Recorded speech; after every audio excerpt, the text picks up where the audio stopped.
por kjo protestë më ka pëlqyer, sepse kjo është një protestë qytetare.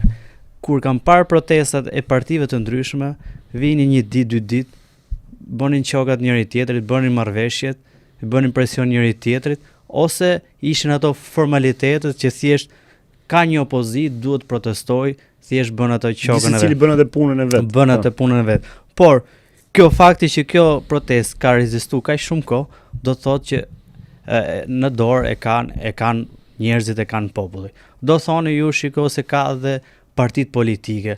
Patjetër që edhe partitë politike do ketë, se sheshi është i gjithëve. Nëse do kishe kufizime, i bie që është dikush që e ka marrë në dorë këtë lloj gjëje. Po fakti që vinë dhe politikanët do thotë që sheshi është i gjithëve, nuk mund të thush një politikani apo një berberi, një infermieri mos hajde ti, sepse ndryshe nuk do të ishte një protestë qytetare popullore e gjithë shqiptarëve.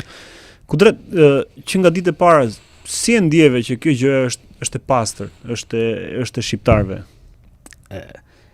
Me thënë të drejtën, unë e kam ndëruar një protestë të tillë, një protestë që vinë njerëzit dhe rebelojnë apo ngrenë për të drejtat e tyre. Ndryshe, siç kanë thënë që shqiptarët rinë për kafe, edhe kam parë për shembull, kjo protestë kam parë shokët e mi që s'janë marrë kurrë me politikë në jetën e vet dhe kanë ardhur për protestuar.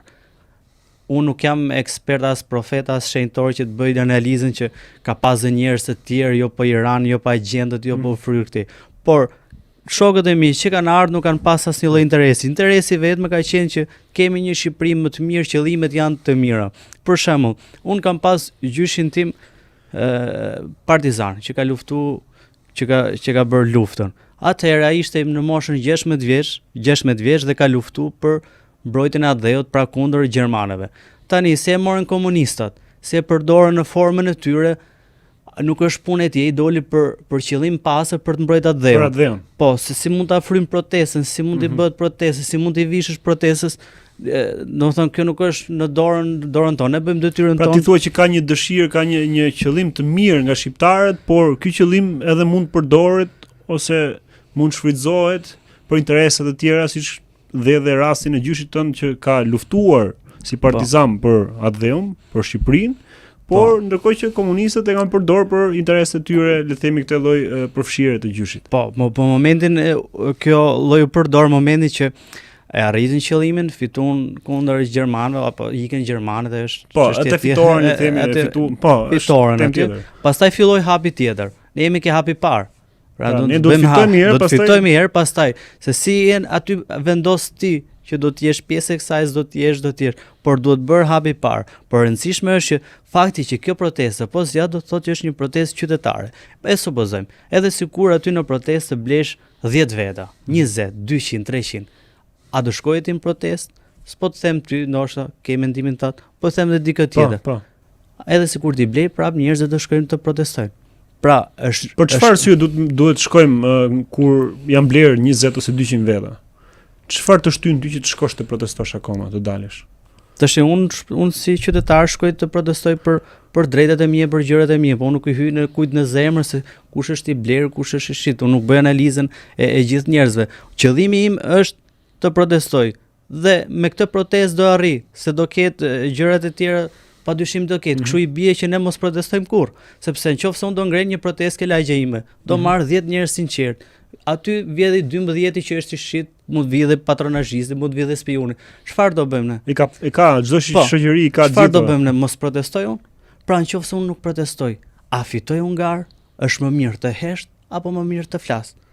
Nëse shoh që shitet, i shtojmë numrat 10, 20, 30, ngrehet deri kur dërgjëson qytetarë që të protestojnë. Çfarë mund të themi që është fitoria më e madhe e kësaj proteste deri në këtë ditë ku jemi sot? Tash ti më pyet, po të më pyesësh domethënë siç po më pyet që fitore, se kështu herë më bën, a ja vleti kjo protestë? Edhe sikur të mbyllet sot, unë them që e ka vletur patjetër. Është krijuar një frym e mirë për të gjithë njerëzit që krijuam kulturën që ne duhet protestojmë. E para, e dyta është rrit atë dhe dashuria, që na kanë shujtë dhe dashuri në arsim, në lagje, ja për patronazhistët që futen, spionojnë, nuk ka dhe dashuri aty. Aty ka zhdukaj. Pse? edhe kur thon a do bëhet ndonjëherë Shqipëria. Shqipëria nuk bëhet nëse ti ke një pallat më të lartë, ke një rrugë më të mirë, ta bëj dhe fush me lule. Shqipëria bëhet nëse ne kemi respekt për njëri tjetrin, nëse ne vlerësojmë njëri tjetrin, nëse ne sillemi mirë me njëri tjetrin, nëse ne vërtet si shqiptar do kishim pas ta element të mirë, edhe politika s'ka partner, çado që të bënte politikën e do ishim bashk. Pra unë shkoj në spital dhe ti si mjek me mjekova dhe falas, nuk ka për të ardhur një politikan, nuk ka pse të ndikohesh nga politika. Pse mjekove falas, nuk është se do rrin do merren me ty. Pra, ke një asociacion, ke lënë takime drejtori, nuk lën roja, pavarësisht se thotë nuk është aty, siç janë të shqip. Nuk është aty. Ai është aty. Kur roja aty të fillon, domethënë të sillet jo si shqiptar, më sikur me qenë ai serb. Pra, unë mendoj që më shumë e shoh me njëri tjetrin. Pra, kjo protesta na bëri bashk. Pra, unë njohëm, krijuam edhe dashurinë, filluam kam parë diasporën, fjalimet e diasporës dhe kishte një organizim super diaspora, pra kishte një mall dhe pam që edhe diaspora kishte një mall për Shqipërinë. Pra e gjithë Shqipëria u ngrit, por pa asnjë lloj interesi, sepse sado ti paguash secili njeri nuk të vjen kush kaq ditë. Gjithë shqiptarët, nuk të vin kush, sado lek të japësh nuk ka për të nejtë një 60 sa ditë sa jemi sa u bë sot, të vinë gjithë pagesë, është ngel mendje vetëm pagesë. Meqense po e thekson kaq shumë, a mendon si aty brenda asaj proteste ka njerëz që janë paguar kundrejt? Tash si unë nuk ti çdo ditë aty je afër she element nuk një lloj hamendësimi le të themi. A mendon si mund të ketë shiko, po unë nuk them që tash ti ka supozojmë disa organizata shoqata. Ata mund të jenë grup organizatash që mbrojnë, dikush mbron natyrën, dikush mbron kombin etj. Ata janë paguajtur që në fillim për të hapur një shoqatë dhe kanë punonjësit e vet. Por unë nuk besoj se ka pagesa. Jo drejt për drejt nga kjo protestë, njerëz që mund të jenë futur për me të njëjtin qëllim, ashtu si ti dhe unë edhe shumë shqiptarë të tjerë, por që gjatë rrugës kanë devijuar dhe kanë bërë ato pazaret e tyre, le të themi. Unë nuk mendoj që ka. A do ketë, unë nuk e di, nuk e them. Unë nga aspekti im, nga mendimi im nuk besoj se ka të shitur, sepse e shoh që kjo protestë po vazhdon. Por para se të themi kush është paguar, mund të themi jo të themi kush është paguar, se s'dim gjë, kur nuk dim gjë, kur nuk kemi fakte. Po, shumica marrin sa lek. Po sa njerëz kanë shpenzuar për këtë lloj proteste. Sa njerëz vinë nga larg, nga Durrësi, nga Vlora, nga gjithçka që vinë edhe kanë dhënë lek, kanë dhënë kontributin e vet, kanë dhënë dhe kohën e vet.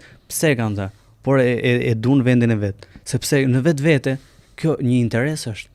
Po ta marrësh me logjikisht interes, sepse ti ke interes të kesh një jetesë më të mirë, ti ke interes ty të kesh një të drejtë, por këtij populli ka ardhur aq më i hundës sa që nuk po pyet më as për lek, sa do lek të japësh, është për të shprehur